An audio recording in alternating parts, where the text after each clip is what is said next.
This is Megan Ryan with another video tutorial on using Virginia's Freedom of Information Act, or FOIA.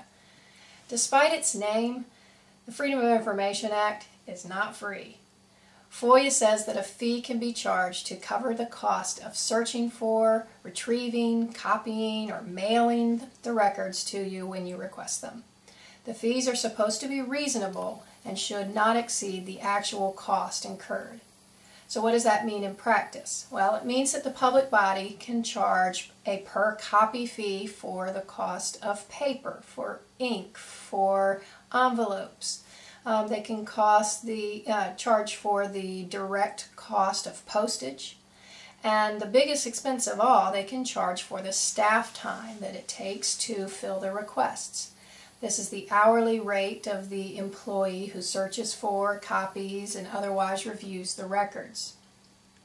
The Virginia FOIA Council has recommended that the hourly rate be calculated based on the rate of pay for the lowest paid person capable of filling the request, that is, a secretary or a clerk or an assistant, rather than the hourly rate of an employee at a higher pay grade, such as a manager or an attorney. This is only a guideline, however, and it is up to each governmental body to decide what the appropriate rate is in each circumstance. Now, unlike the Federal Freedom of Information Act or even some other state laws, there is no fee waiver provision in Virginia's FOIA for requests made by media groups or public interest groups. On the other hand, the government is not required to charge any fee at all. In fact, for many routine requests, copies are often given out for free. If the government anticipates that it will cost $200 or more to fill your request, they are entitled to ask the requester to pay a deposit. That deposit will be credited toward the final bill.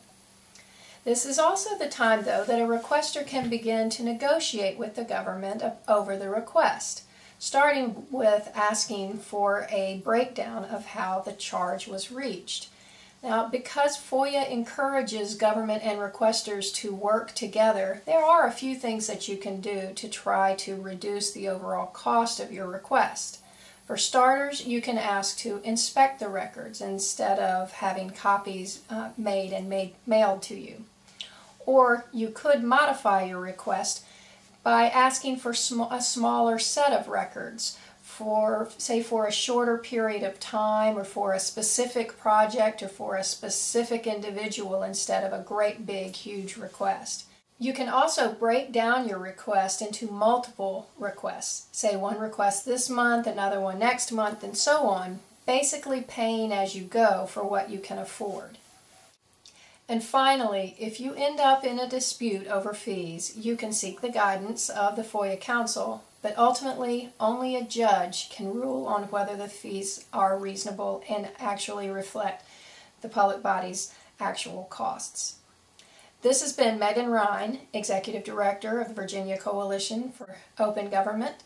Check out additional how-to videos on using Virginia's FOIA at our YouTube channel, or visit us online at www.opengovva.org. Thanks.